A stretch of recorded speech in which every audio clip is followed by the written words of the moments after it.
Welcome to the Ecom Breakthrough Podcast. Are you ready to unlock the full potential and growth in your business? You've already crossed 7 figures in sales, but the challenge is knowing how to take your business to the next level. Join Josh Hadley, an 8-figure ecom business owner and investor, as he interviews highly successful business owners. Get ready, because you're going to learn specific actions you can take today to help your business reach its full potential and leave a lasting impact on the world. Welcome to the Ecom Breakthrough Podcast. I'm your host, Josh Hadley, where I interview the top business leaders in e-commerce. Past guests include Adam Heist, Kevin King, and Michael E. Gerber, author of The E-Myth. Today, I'm speaking with Chris Shipferling, founding partner of GW Partners and South Col, with over 20 years of experience in the consumer products sector. And we are going to be talking a lot about how you can 10x your brand and then also exit your brand. This episode is brought to you by Ecom Breakthrough Consulting, where I help 7-figure companies grow to 8 figures and beyond. Listen, Chris, I started my business back in 2015 and I grew it to an 8-figure brand in 7 years. But I made a lot of mistakes along the way that made the path of getting to 8 figures take a lot longer than it needed to. There were times where I doubted myself as a leader, whether I doubted my abilities to actually manage the cash flow in the business or whether my brand could actually become like a recognized brand in our industry. So to our listeners, those of you who have hit similar plateaus and want to know the next steps to take your brand to the next level, then go to ecombreakthrough.com. That's ecom with 2 M's to learn more. And as a special bonus to my podcast listeners, this month I'm giving away one $10,000 comprehensive business strategy audit session at no cost. All you need to do is email me at josh@ecombreakthrough.com and in your subject line say strategy audit. And then plead your case as to why I should choose you and your business to work with for this month. And if you don't win this month, don't worry, you'll be entered to win for future months to come. But today I am excited to introduce you all to Chris. Chris is an industry luminary with a remarkable 20-year tenure in the consumer product sector, adeptly navigating sales and marketing roles across the spectrum from small businesses to corporate giants. As a founding partner of South Col, he's played a pivotal role in shaping the e-commerce consumer products landscape through strategic investments. Joining GW Partners in 2018, Chris brought his wealth of experience to the team, previously having run his own consultancy where he crafted and executed digital strategies for business owners. Today, his passion lies in guiding founder owners to achieve their goals, leveraging his profound understanding of the consumer products arena and his expertise in digital strategy and e-commerce to drive unparalleled growth and success. And with that being said, we're going to give credit to ChatGPT for creating that intro for Chris. I would like to say that, Chris, wow, you're just a master copywriter of your bio here. So good. You already spilled the beans. I did. I'm really good at prompts. That's what I'm really good at. I'm a super creative prompt writer, man. I love it.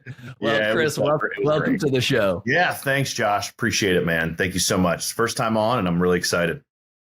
Yeah, Chris, super excited to dive in. You truly do have a wealth of knowledge, right? 20 years of experience in the consumer products industry. You've helped brands exit their businesses. You've helped, provide consulting services to actually grow businesses to a point of where they're actually ready to be sold. And so I love that you've kind of you've seen the full spectrum of e-commerce brands.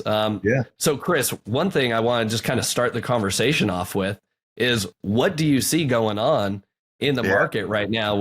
There's been news of bankruptcies with some of the Amazon aggregators. What's going on in the industry? Yeah, I mean, look, it's a little bit, and I'm not going to sit here and say, oh, well, there's no told you so. There's no, hey, we said this, we said that. Look, when we first saw the run up of aggregators, we thought, okay, nothing's new under the sun. There's aggregation that occurs in a lot of different sectors and in different cycles in the past and M&A cycles. United Rentals is probably one of the best aggregators that's ever existed. They've been gobbling up all types of local businesses for the past almost 25 to 30 years and set aside cash every year to acquire. And so we thought, okay, this is going to be interesting. We had some hesitation because we thought aggregating a very siloed company That's hard to do, right? When you're trying to aggregate and then create effective efficiencies and economies of scale, it just doesn't work for Amazon businesses, no matter how you slice it. And so we thought, okay, well, there's been a lot of cash that's raised. The expectation was we're going to buy these things for as cheap as possible. We're going to build an army of brands, quote unquote, and then we're going to wrap and we're going to IPO. I mean, that was the PowerPoint that raised all the money, right? And so venture, which tends to see or get more comfortable with riskier investments, you saw a lot of venture debt come in. That's number one. And you did see some institutional guys come in. They drank, I wouldn't say they drank the Kool-Aid. I mean, look, consumer products had a massive run up. Our entire economy flipped on its head. We were always 2/3 service and 1/3 consumer. And we became a 2/3 consumer economy and a 1/3 service because of COVID, right? Because of the pandemic. And so, a lot of big institutional minds were going, this is here to stay. Like, McKinsey came out with that report that everyone shared showing that, hey, the compound effect of this over the course of, specifically with e-commerce, over the course of the next 10 years, we've grown 7 years in, 3 months, basically. So there were a lot of these bullet points, people kind of all, again, I don't want to say drink the Kool-Aid because that's a negative way of saying it, but a lot of folks rode the wave. And because of that, you had a lot of people going, it's a lot of copycats, basically. Hey, if they can do it, I can do it. I can do it better. And I can do it better. And then you had 100 voices all screaming, I can do it better. And in the process, you actually flipped the PowerPoint on its head because the whole idea was to buy for here and sell for here. And you were buying for here and now you're liquidating here. And so you've effectively had a complete cycle shift away from the original concept. And now it's just moving into a very normalized view of where consumer products is right now. And then when you get very granular and you look at Amazon in particular, you go, well, this is where it really was pre-pandemic. We're kind of back to where we were. You want to sell your Amazon business almost no matter the size, unless you are huge. We'll get to that in a moment. Because you've got real market share, you've got real critical mass. You're selling for a 3 to 4 multiple all day long, man. And now, unfortunately, if you've reached a specific size, your buyer pool has actually skinnied up significantly. And so if you're a $1, $2, $3 million business up to 5, you can still utilize the SBA loan. There's some really great guys, even in the eComm space, that are doing that. One guy, his name is Steven Spear. He's been doing this for years and years and years. And he's still helping, eComm brands, and buyers find eComm brands, but it's just cycled back to where it was before. So the state of the market is you've got to now really think about your company in a much different way. You've got to really, if you want to exit the business, and let's just take the exit piece out, but you really want to capitalize and become a brand that is going to have real sustainability, you got to start looking at a lot of other things. And that's acquisition channels and it's sales channels. And that is not an easy, it's very easy to say. It's actually quite easy to put on paper, just kind of like the aggregator model. Much, much, much different thing to execute. And to be very frank, there are a lot of folks who can succeed on Amazon that fail to succeed outside of Amazon. It's not an easy route. Interesting. Well, and I think that's what I would love to dive into is, what is it that, brands could consider getting into if it's outside of Amazon? And also, as you talked, you talked about how the buyer pool for these businesses is shrinking. So a couple questions I want to ask you is, A, what makes a brand more attractive to the limited pool of buyers that are there? Mm-hmm. And then number 2, how do we dive into, building a brand that is more attractive? Yeah. Look, I'd say for an all Amazon business, that's, call it, call it 1 to 10 million, right? That's, again, kind of selling to that limited buyer pool. The disciplines haven't changed. A lot of business brokers you'll hear, and rightfully so, they'll focus on trailing 12-month profitability. That's really just an instrument to show that the company has been a profitable business? What types of protections do you have and IP do you have around both your product and also like, do you have a review moat? Where's your company going? Is it going up to the right? That's also very important. And then of course, it's just really about, okay, I'm buying this. Where am I taking it? Right.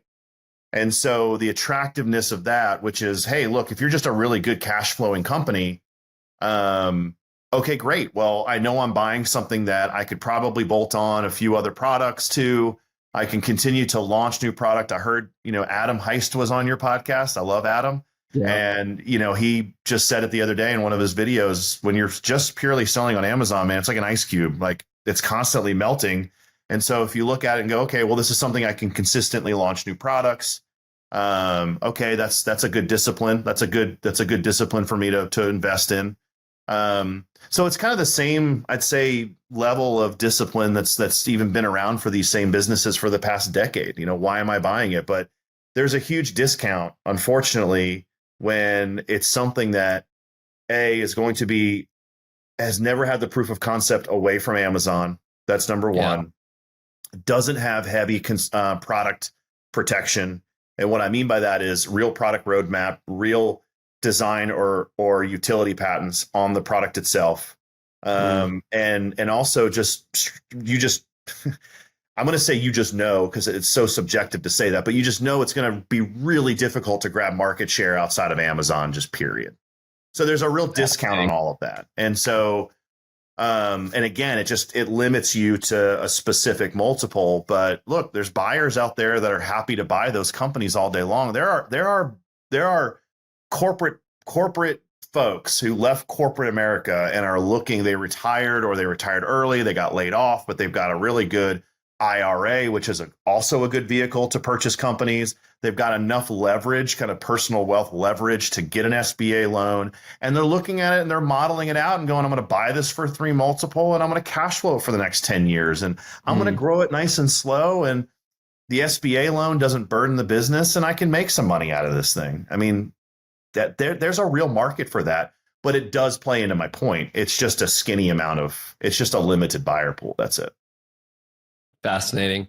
You mentioned, Adam Heist's comment that, your products on Amazon are kind of like a melting ice cube. I think that that's an important thing for a lot of our brand owners to understand. And why is that, Chris? Why is that statement true, that you launch a product on Amazon and it's essentially a melting ice cube? And what do you see? How does that play into, trying to build a brand on Amazon that's only focused on Amazon? Yeah, I mean, look, it's very parallel to the product development process. Every product development process and every textbook that you've ever read about PD or NPD has a bell curve to it, right? And that's essentially a melting ice cube, right? And so the principle is fairly identical. Where I believe it tends to play out faster on Amazon is because majority of the products that are sold are not brand driven, and they're driven more or less to resolve for white space and less to resolve for a problem, which is typically what brings sustainability of an actual product that also plays into my brand story and my brand narrative and makes something super sticky for a guy like you and I to go back and buy over and over and over again, right? I think that plays a bigger role where, again, you're just kind of going, and we've all listened to the same content. And by the way, it's great content. Like it's great for people who just want to do this, right? Which is, here's the trick. You go to Helium-10, identify these keywords that are not, go to Google, find the keyword trends that are now at, it's like finding an altcoin, man. Altcoin that's at like 10 cents right now, and you read a little bit about the project behind it, and you're like, this thing's going to be $1 in 2 years. I'm going to buy 1 million of them, and I'm going to be very wealthy over time. It's, it's that same kind of mentality where it's like, I'm going to research the keywords that people are searching for, and then I'm going to resolve for the trend or the keyword. I'm not actually resolving for a consumer problem. The iPhone, everybody uses Apple as an example, but the iPhone resolved for a phone problem, right? it brought the computer to the telephone, and it became your all-in-one. And they just absolutely and I can do everything here. But they resolve for a lot of different, whether it's problems or just inconveniences. And that takes real product development when you're thinking about that.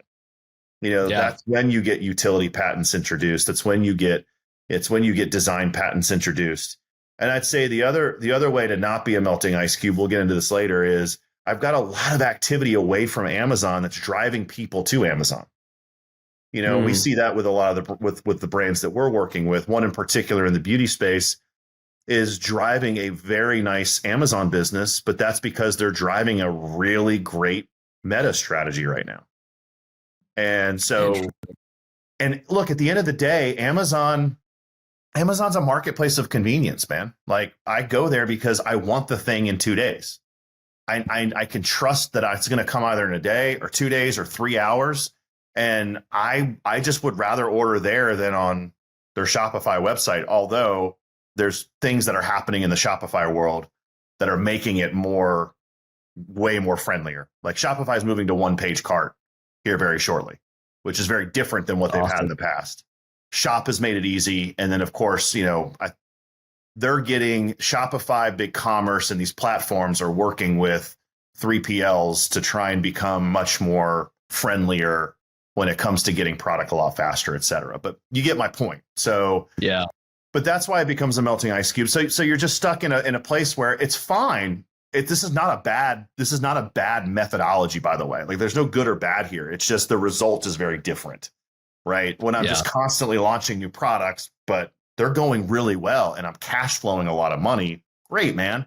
The end result, the end is very different than the end over here, where I'm applying, real conviction, real discipline into a brand that I'm growing to be very prolific, and as prolific as I can make it, because that's the value driver for someone to go, yep, that makes a lot of sense for me. I love that. And I think that our listeners, want that, right? I think all of us deep down, we want to have that, house name brand, right? That people, actually care about, because you're right. On Amazon, half the people never even know who they're purchasing from. And most of the time they just think they're buying it from Amazon. I can't tell you the number of people that buy our products. They get it and they see a picture of our family on the insert card, right? And they're like, I had no idea. And it's like, oh, how do you not see it? Like, our branding is all over the place on Amazon, but it's just not there. Yeah. So Chris, I would love to pivot our conversation at this point. Like, I've drank your Kool-Aid at this point of I've got to get my brand to be more omnichannel. Yeah. I need to make sure that I'm not just creating this melting ice cube, that Amazon's getting more and more overseas competitors every day. Mm-hmm. It's a race to the bottom right now. It is a rat race. Ultimately, I believe in the next 5 to 10 years, the people that will win on Amazon are going to be the people that are driving external traffic in other ways, right? They're promoting their products to Shopify or their own carts or their own retail strategy. And it's trickling over, like you mentioned, onto Amazon just because people are aware of the brand itself. Yeah. And it's no longer this arbitrage of keywords and PPC clicks. I think that's going to be a very small portion of the market 5 to 10 years from now. So, totally. I guess that's my question for you, Chris. I mean, look, if a brand owner, how do we scale? It's you got several days. I mean, look, the other thing to think about too, I'm having some singles, kind of some quick hits, and then we'll get into some of the more like, triples and doubles here a little bit later. But I mean, even just hearing what you're saying, reading Kevin King's newsletter recently, where, he's been doing a lot of deep diving into the new search engine that's about to come out. And I think they announced some things that accelerate around this as well, where it's a bit more like predictive in nature and less about the keywords and more about, I know you as a consumer, I know what you should be buying. Well, that's always been happening, but that's just now as smart as it will ever be. And the other thing we can't forget, we tend to get into a very myopic view that Amazon is this static thing and that it's just kind of Amazon, Amazon, Amazon, and everything that goes on around it. It's just like, well, we don't really pay attention to it. TikTok is about to revolutionize how you purchase product. 125 million %. It is going to be very interesting to see what happens in this quarter because they are coming after the jugular of Amazon. No question. Zero question. So as a business owner, you've got to start thinking about those things when it's like, well, what does a TikTok strategy look like? Well, that's heavily doused in influencers and in your own videos and getting as many affiliates as you can to drink that Kool-Aid because you're offering them, actual cash to sell the product. And it's going to be a lot more of that. And I'm telling you, they're making it. They have a relationship with ShipBob. We have we have 3 clients right now actually going through the process of getting on a TikTok shop. It's not easy. It has been one of the hardest things I've actually seen a client have to do. But why is that? There's a lot of it's a lot of red tape to get there. There's a lot of it's a longer application. There's a ton of application. It's like basically bottleneck. So it's a lot of more administrative why it's been so hard. And then also I want to say they only have a relationship with ShipBob. So like I don't think you can actually ship from your own 3PL just yet. I think you have to do it through ShipBob. I think I could be wrong in that. So I'll circle back with you after the podcast to put in the show notes. Chris was actually wrong. ChatGPT was right again.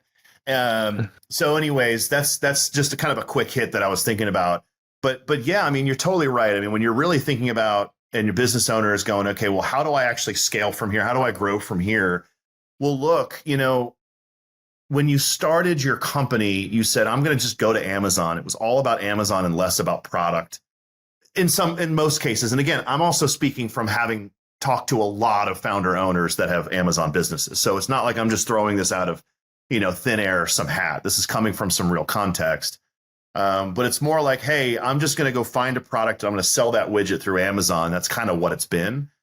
And there's been more strategy and more resources deployed around how I'm going to get the widget at a cost that's going to convert the consumer and hack my way into being on page 1 as fast as possible and finding the honey holes and reservoirs to quick growth, quick hits, right? And I think you're shaking your head because, yes, we all hear the same type of content and have been hearing this for many, many years. And if you really want to now grow and scale your company away from this sales channel, which my friend Ben Leonard, who I don't know if you've met him or not, says he'll be actually coming on the podcast a few episodes after you. So sweet. He says it so eloquently. Amazon is just a sales channel. And so when you're thinking about your channel expansion and your channel strategy, you've got to sit down and go, number one, with my product, can I actually do it? And you got to have the hard conversation with yourself, because just because you made it on Amazon doesn't mean that that you're going to actually be able to drive a lot of consumers to a website to convert. And there's a lot of reasons for that. You may have been in part of that rat race and almost commoditized your product. And so it just doesn't make a lot of economic sense. I mean, to be honest with you, CAC away from Amazon, cost to acquire the consumer away from Amazon, and AOV. I mean, look, man, you're talking $20 to $30 to acquire at least when you're optimized. At least, right? Yeah. And you're talking AOVs have to be well north of that, at least double that. But then your LTV has to be about triple that. So like, I've got to have something that either on my first handshake, I'm very profitable and I'm really profitable, or I can afford to acquire the consumer at $40 or $30, knowing that my LTV is $180. Yeah. And so these metrics now matter. You've got to really think through that. So how do you think through that? What are the ways to think through all of that? Well, number one, you always start with your product. You're a consumer products company. So do I have something that people will want to come back and buy over and over again? Is my product good quality? Do I have something that is highly protected and highly defendable and really truly differentiates myself over the next guy? Because on D2C, I can't hack my way to conversion. Like I've got to be really good at selling my product. And if you don't have a whole lot of bullets in the chamber to sell the product, well, you're going to drive a lot of traffic and they're going to go, yeah, I'm good. This is cheap. This is not something for me. Like I'll just go find it on Amazon. and if I'm just that customer trying to find cheap, I'm just going to find it on Amazon. But there's so many other things you have to deploy to get people in that mindset of thinking about you as a brand. And so there's a lot of ways you also have to reach that particular consumer. So then it's about the acquisition strategy, right? So I look at it and I go, well, where can I expand? Is it D2C? Is it retail? What retail? But then you also have to go, do I have the actual product? Is the product ready for both D2C and retail? And then you got to think about all the acquisition channels. So if you tick those boxes, you say, yes, I've got the product, I can afford this, knowing that actually CAC is not going to be 30. It's more going to be like 100 plus. Yeah. I mean, it takes a minute. So you got to model all that out and be prepared for it. Then you've got to really go, okay, if I tick those boxes, now I've got to start thinking about, well, where are the acquisition channels I want to spend time in? And what are the acquisition channels that are really going to drive the best traffic? And thinking about that marketing mix.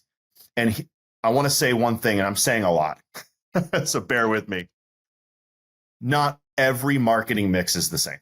What works for one person is not going to work for another person. And that's the other mentality, because Amazon is a very templatized type of approach. If I do X and Y, it will always equal A. Away from Amazon, I could go through all 4 of our clients right now that we currently work with, and every single one of them has seen success through different acquisition channels. And each one of them have a very different story. There's elements and threads that are very familiar and similar. It's not one size fits all. Interesting. Well, Chris, I would love to. So let's kind of take this chunk by chunk here. Okay. So, we've got a brand. We want to 10x our brand. Okay. We know that Amazon, we need to see Amazon more as our sales channel instead of the only sales channel, right? We have an Amazon brand. I think that people need to, if you really want to grow and scale a brand, you've got to stop thinking of yourself as an Amazon brand. So then you have to start thinking like, okay, what are other channels that I could get my product distributed or sold to, right? So you mentioned TikTok Shop, you've got Walmart, you've got Etsy, and then now you've got Temu and Shein and some of those other guys, right? So those would be like kind of third-party marketplaces. Then you've got your own D2C website, whether it be WooCommerce, Shopify. Okay, D2C, that's where your customer acquisition cost, that CAC is going to be pretty darn high. $100 just to bring somebody in. And then secondly, or lastly, I guess you've got retail, right? Wholesaling your product into retail stores. And so, Chris, I guess the question would be, you've got a successful Amazon seller, we'll say, okay? They've hit the 7 figures on Amazon. So out of all these channels, where would you recommend somebody starts? Or does this all go back to the earlier point that you made that it's like everybody's different and it's always a unique approach? So I would say it's a bit of mixture. It's a mixture of both. So yes, I would peanut butter that everything's different and it's always a unique approach. You know, the easiest thing for an Amazon seller to do, or someone who's traditionally sold only on Amazon, the easiest thing for them to do is to go to what I would call the next concentric circle, which is other marketplaces. That's simple, right? Walmart's starting to act very much like Amazon. It's growing like crazy. I still have not seen the results that everyone's been shouting. It's still very much a small percentage in comparison to Amazon, but it is growing. There's a lot more sellers there.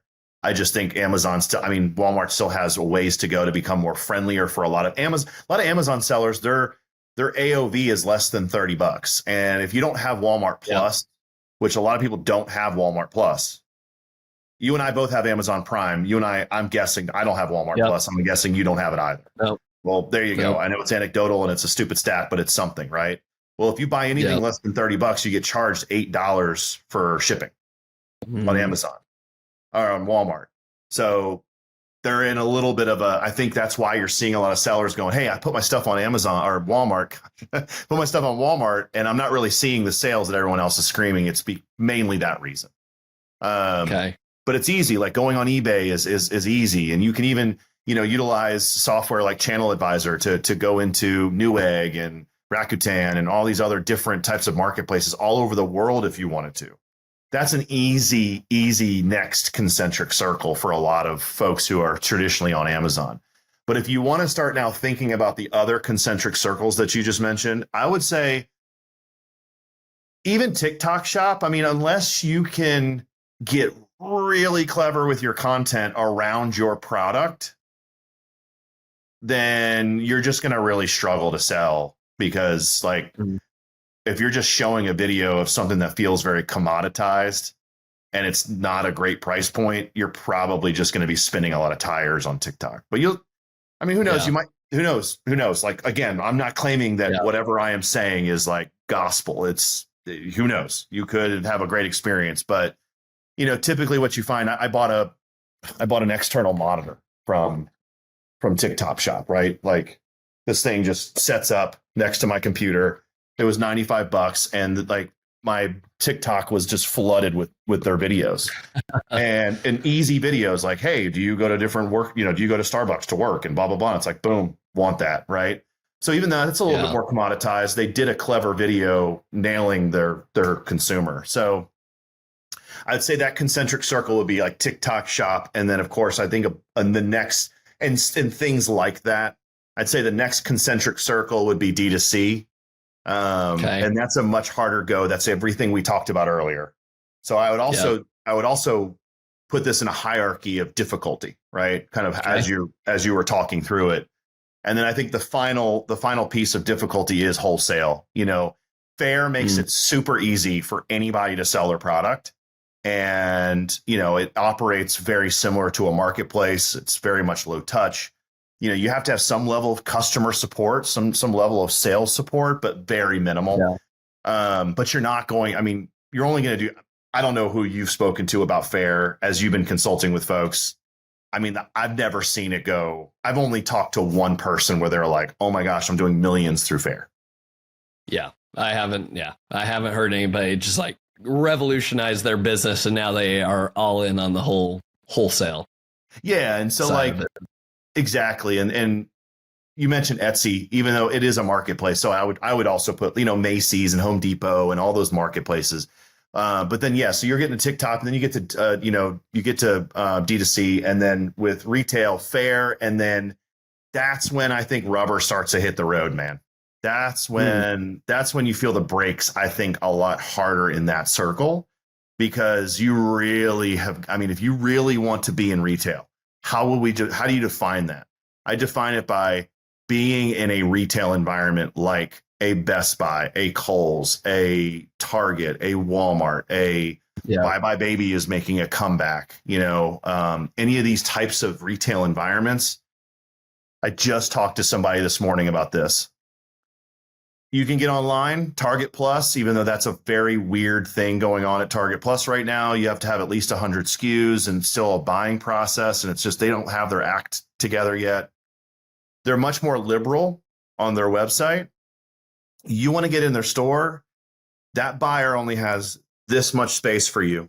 And that space has been allocated for so many dollars per store per week and so much profitability per store per week. And the buyer is heavily graded and judged. Literally, their bonus is judged on their planogram and the program that they've put in for their particular category or subcategory. So you better have something that everybody stinking wants. And by the way, it's not commodity because that's why they have their private label brands.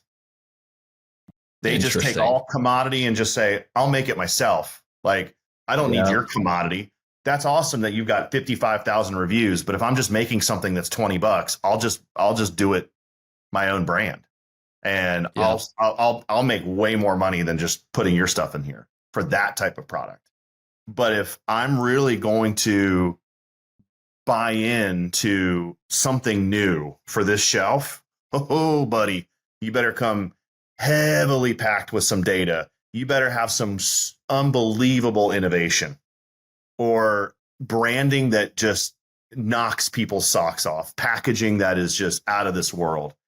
That's the hardest concentric circle. And you know what? Some of your listeners may even refute what I'm saying and say, well, I got into Target stores, and it's like, I'd love to talk to you. How long did it last? Why? Yeah. What were the conversations? What were the basis for why you got there? You find very, very, very, we have one client we work with that the Target buyer actually reached out to them, but that's because they nailed it with branding. Like, they're one of the most well-branded clients I've ever worked with, period, end of story. I'll share it with you later and you'll go, oh, wow, I get it. But that's, amazing. Again, that's the exception, not the norm. So, yeah.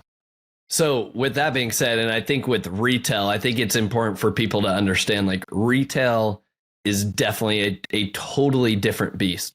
A couple things for anyone to consider, even just going on to fair. I know that there are other people's business models where they will go acquire your product on fair and then go flip it on Amazon.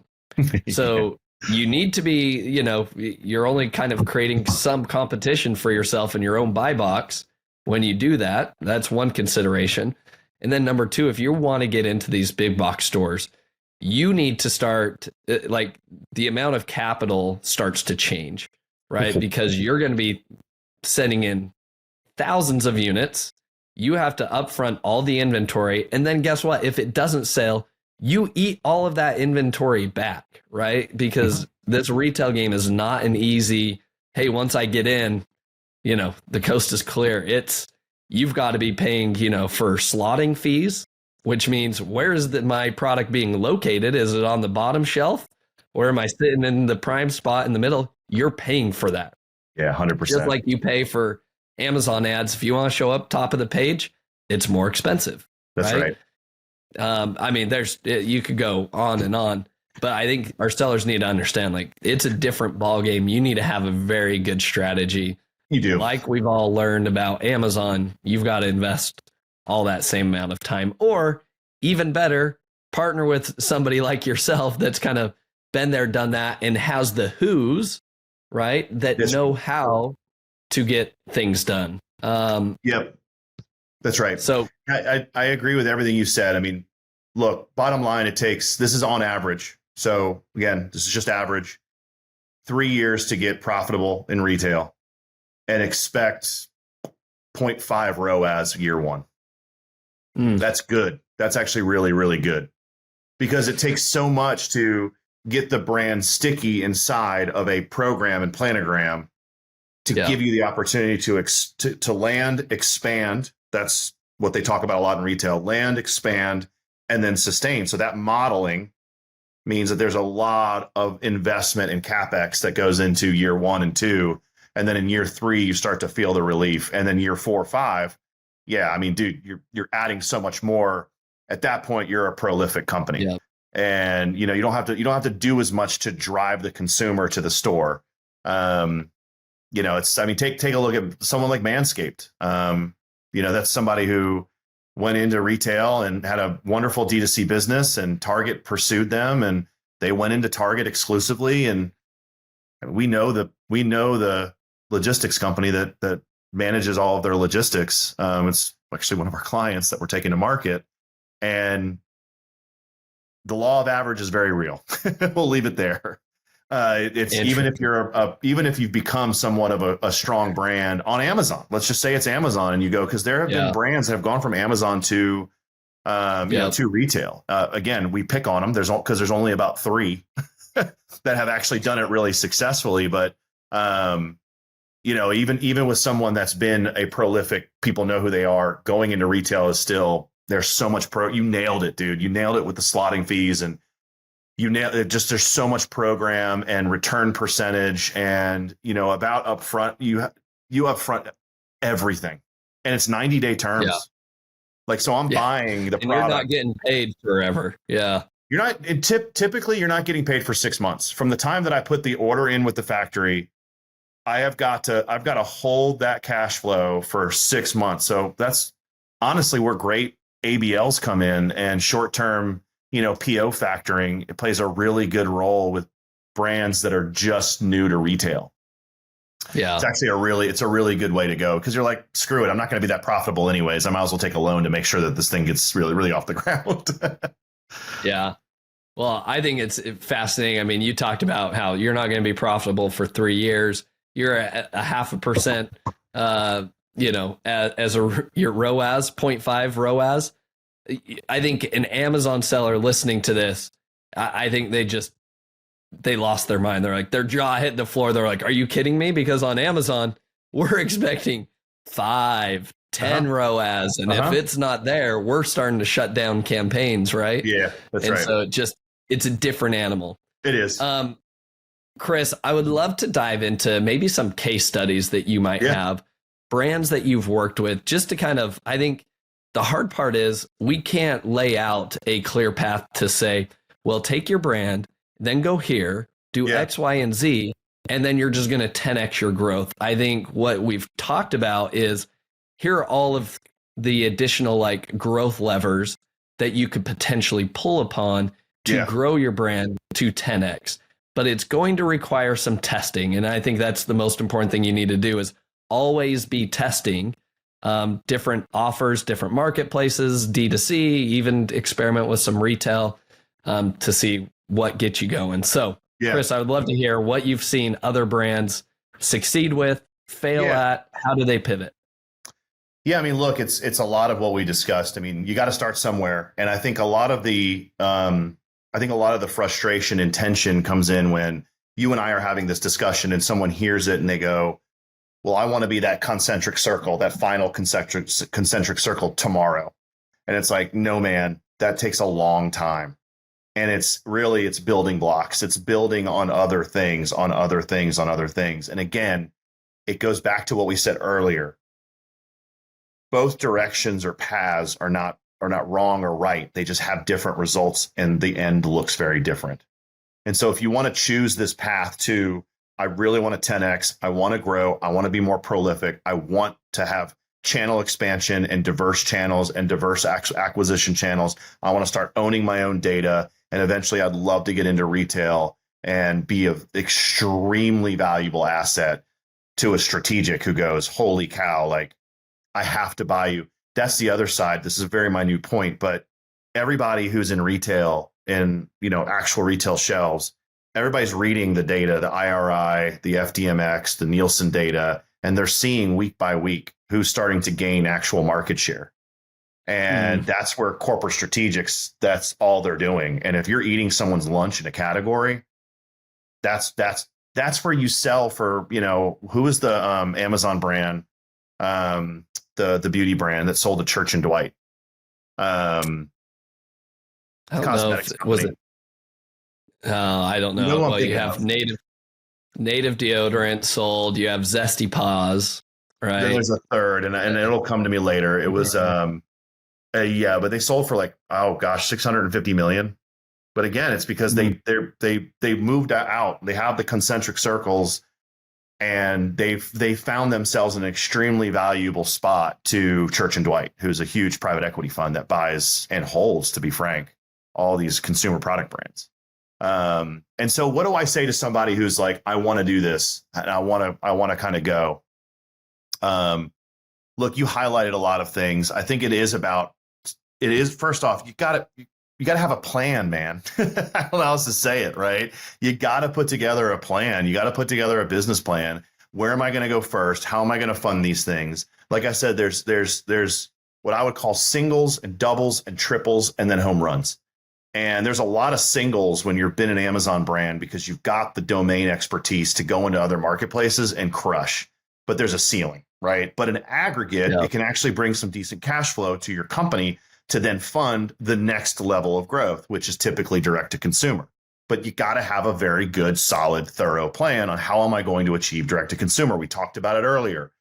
Can I afford the CAC? Do I have the product and product development to actually achieve what I want to achieve out of growth for this particular channel? What are the acquisition channels I'm going to test, right? A big thing that's occurring right now is customers selling your product, consumers selling your product. UGC, OGC, I call it owner generated content, where the owner is kind of the face of the brand, user generated content.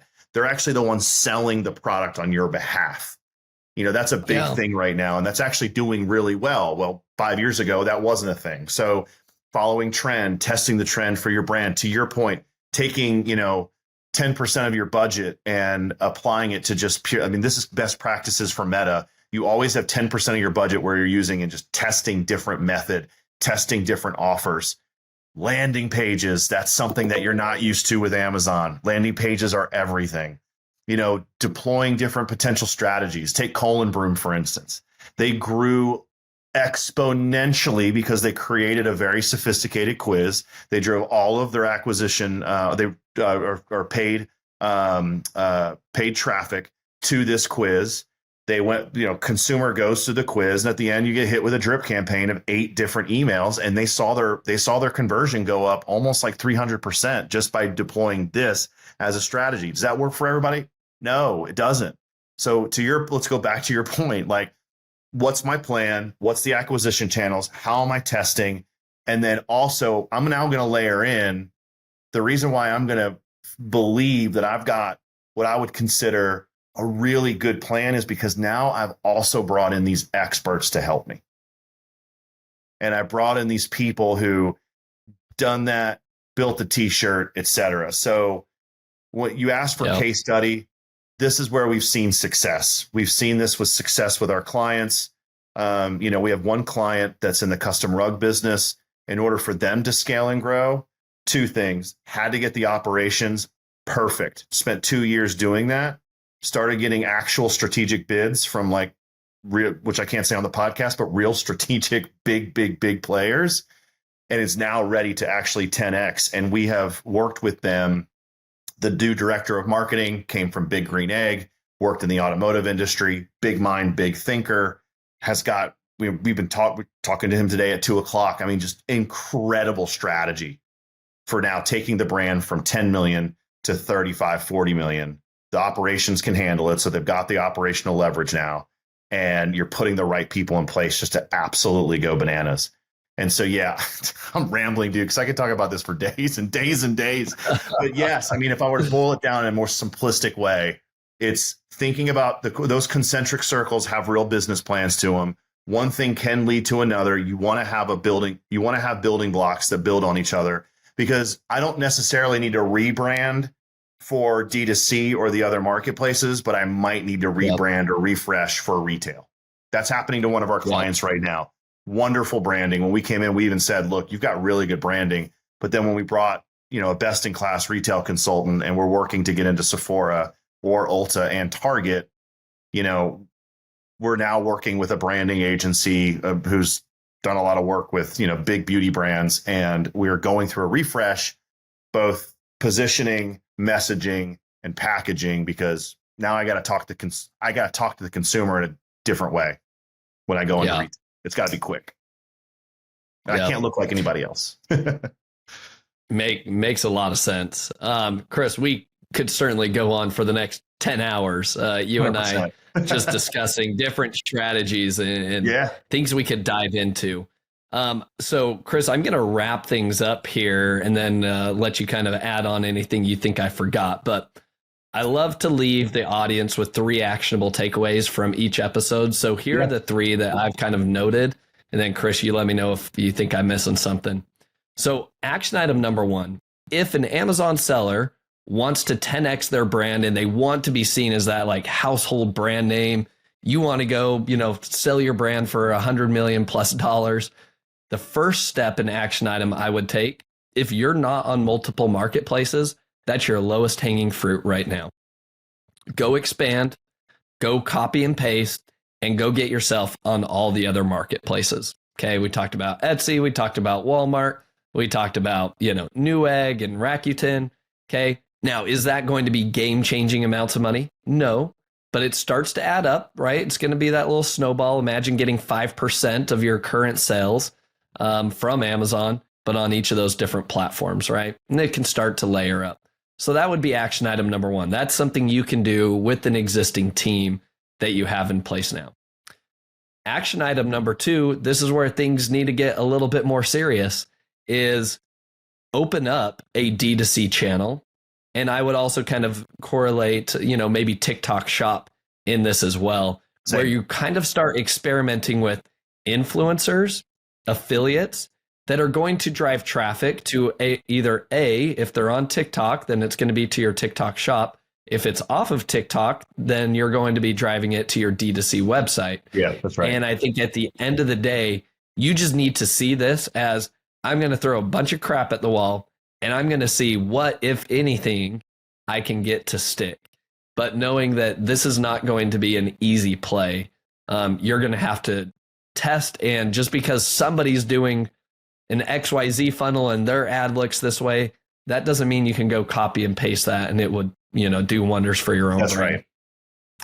Which leads me to my third and final action item is find the who and don't worry about the how.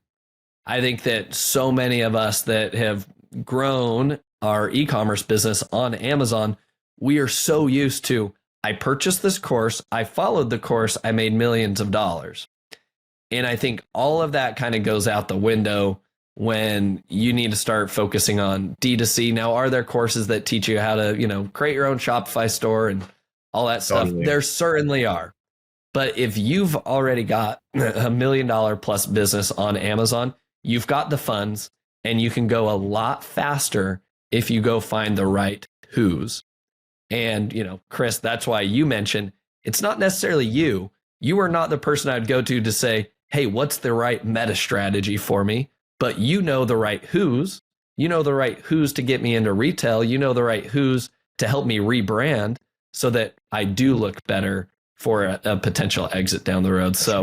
That's right. Chris, anything else you would add to that? No, I think you nailed it. The only thing I would probably add is on action step number 2, there are really great BI tools and attribution tools that help you keep discipline and guardrails in your spend. So you can do what they call agile testing, which is, it's a little bit like kind of carpet bombing, but it's lots of testing, stop and analyze. Lots of testing, stop, analyze. And then I also, to that point, find someone who's actually, it's going to be a big word, so I don't want it to be interpreted like this is a super expensive. You can find someone on an hourly basis, a good data scientist who can actually read your data from these acquisition channels and with this attribution tools, and can tell you what is your data saying to you. We do a lot of that with our clients, and they obviously find that to be not only valuable, but they appreciate that. Yeah. Awesome. Great insights. Chris, this has been an amazing conversation. Agreed. As we wrap it all up here, I've got to ask you my 3 final questions that I like to ask every guest. So the first one is, what is the most influential book that you've read and why? You know what? You had Michael Gerber on here, and I have to say he's either a close, the E-Myth was a close second or maybe even tied for number 1. But look, Good to Great, man. It was the first business book I ever read back in 2000 and like the year it came out. And Jim Collins is just such an influential mind in not only leadership, but just how business owners should be thinking about their own company. And I use the bus analogy almost every day. And my business partner, Jason, is extremely tired of hearing it. But I get love the right people on the bus and the wrong people off the bus. Right people, right seats.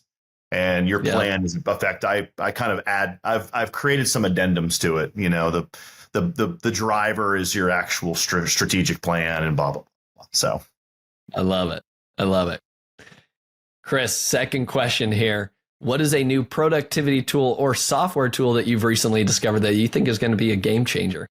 I'll go back to those attribution tools. We've been doing a lot with Northbeam, and while it's more for, I'd say, media buyers, Northbeam has been a wonderful attribution tool.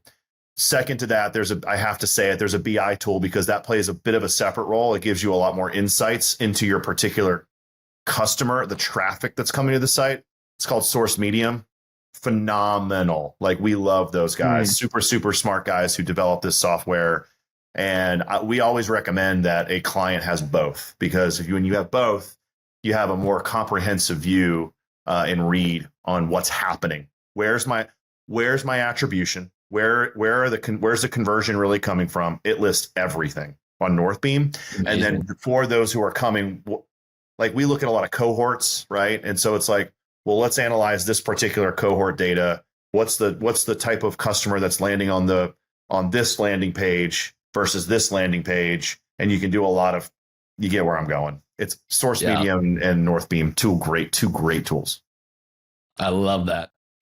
All right, Chris, third and final question. Who is somebody that you admire or respect the most in the e-commerce space that other people should be following, and why? Rick Watson, no question. The guy is, like you and I spoke, man, the guy is just super nice, super humble. But, I'd say aside from that, very insightful and thorough and thoughtful in what he types as far as posts on LinkedIn. And then he does a podcast. It's like a 20-minute podcast where he recaps kind of what's happened the week before. I get a lot of my news from him, man, because like you and I, right, every day we're distracted, whether it's business, family, kids, activities, etc. And I really appreciate like loading up LinkedIn and Rick posts something where I'm like, boom. I love that. And just, again, really, really good e-commerce insights. I think, like I was telling you earlier, it's not as much Amazon as more like direct to consumer omni-channel. But I think for this audience, it's a great person to follow. I love that. That's a new name we haven't heard before. So people need to go follow Rick Watson. I appreciate the new recommendation. Yeah, Chris. Absolutely. Now, Chris, if people want to follow you along, tell us a little bit more about GW Partners and South Col. Yeah, I'll be succinct. GW Partners gets involved as early as possible as you've listened through the podcast to help affect every function of the business and optimize it for a sale on your time and for the valuation that you want. So instead of this noise and message of sell, sell, sell, sell, sell, now let's take a few steps back. Are you even ready to sell? What's your goals? Let's create a plan to get towards your goals. Let's deploy the right people on the bus, wrong people off the bus, et cetera, et cetera. And eventually we sell your company. I mean, we still do that. We've been doing that for 6 years in this particular e-commerce consumer product space, and we'll be doing it for a long time. But we sell your company. But what we're doing now is a bit more of a hybrid model where we're wanting to get involved as early as possible. On South Col, it's very similar, but we are equity stakeholders in the business. We take minority equity, usually less than 50%, actually a lot less than that, but that's the pure definition of minority equity. We capitalize the business through our joint venture with Sellers Fi. And then, we both get the company ready for sale through all the work that we do with GW and also with Escala, who those boys very well. It's not boys, huge team. And then we resource the company as well with Multiply Me. So I would say the biggest difference is equity versus, do you just want more of a traditional kind of consulting M&A relationship? Awesome. I love it. Well, Chris, I appreciate your insights that you shared with us. You dropped a lot of knowledge bombs on us today. Lots to digest from this episode. So thanks again for your time. Yeah. Thank you, Josh. Appreciate it, man. Thank you for listening. Visit ecombreakthrough.com for more information. If you've enjoyed today's episode, the best way you can show your appreciation is by clicking the subscribe button and quickly leaving a review. See you again next time.